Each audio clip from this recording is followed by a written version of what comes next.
ହ୍ୟୁମାନ ସାଗରଙ୍କ 5 କୋଟି ଟଙ୍କା କୁଆଡ଼େ ଗଲା? ହ୍ୟୁମାନ ସାଗରଙ୍କ ମୃତ୍ୟୁକୁ ବର୍ତ୍ତମାନ ସମୟରେ 40 ଦିନର ସମୟ ପୂରିଗଲାଣି। ଆଉ ତାଙ୍କ ମୃତ୍ୟୁକୁ ବର୍ତ୍ତମାନ ସମୟରେ ଗୋଟେ ବହୁତ ବଡ଼ ଖବର ଆସୁଛି, କାହିଁକିନା ତାଙ୍କ ମୃତ୍ୟୁର ସମୟ ଯେତେ ଦିନ ଗଡ଼ିବାରେ ଲାଗିଛି ତାଙ୍କର ଗୋଟିଏ ପରେ ଗୋଟିଏ ରହସ୍ୟ ଖୋଲିବାରେ ଲାଗିଛି।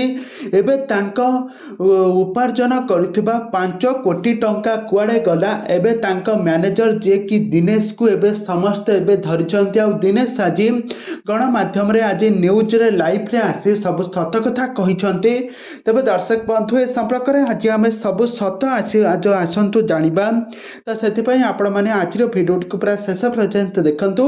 ଆଉ ଏହା ପୂର୍ବରୁ ଯଦି ଆପଣମାନେ ଆମ ଚ୍ୟାନେଲକୁ ସବସ୍କ୍ରାଇବ୍ କରିନାହାନ୍ତି ତାହେଲେ ସବସ୍କ୍ରାଇବ୍ କରି ପାଖରେ ଥିବା ବେଲ୍ ଆଇକନ୍କୁ ଦବାଇ ଦିଅନ୍ତୁ।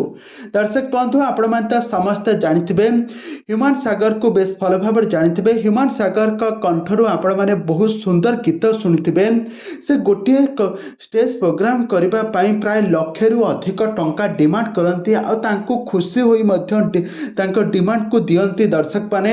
କାହିଁକିନା ହ୍ୟୁମାନ ସାଗର ବହୁତ କ୍ରେଜ୍ ଥିଲା, ତାଙ୍କୁ ଦର୍ଶକମାନେ ବହୁତ ଭଲ ପାଇବା ଦେଉଥିଲେ। ତାଙ୍କ ଗୋଟିଏ ଗୀତ ଗାଇବା ପାଇଁ ସେ ପ୍ରାୟ 50,000 ଟଙ୍କା ଡିମାଣ୍ଡ କରନ୍ତି।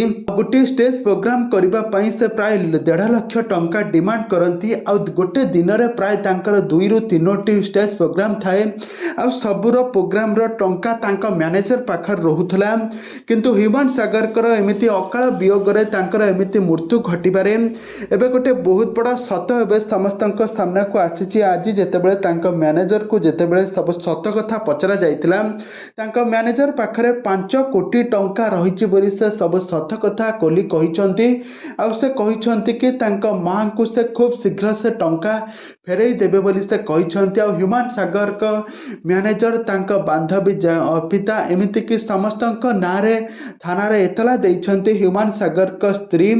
ତେବେ ଦର୍ଶକ ବନ୍ଧୁ, ହ୍ୟୁମାନ ସାଗରଙ୍କ ମୃତ୍ୟୁକୁ ଯେତେ ଦିନର ସମୟ ପୁରୁଛି ଗୋଟିଏ ପରେ ଗୋଟିଏ ରହସ୍ୟ ଖୋଲିବାରେ ଲାଗିଛି। ତେବେ ଦର୍ଶକ ବନ୍ଧୁ, ହ୍ୟୁମାନ ସାଗରଙ୍କ ଆତ୍ମାର ସଦ୍ଗତି ପାଇଁ ପ୍ରଭୁ ଜଗନ୍ନାଥଙ୍କ ନିକଟରେ ପ୍ରାର୍ଥନା କରନ୍ତୁ।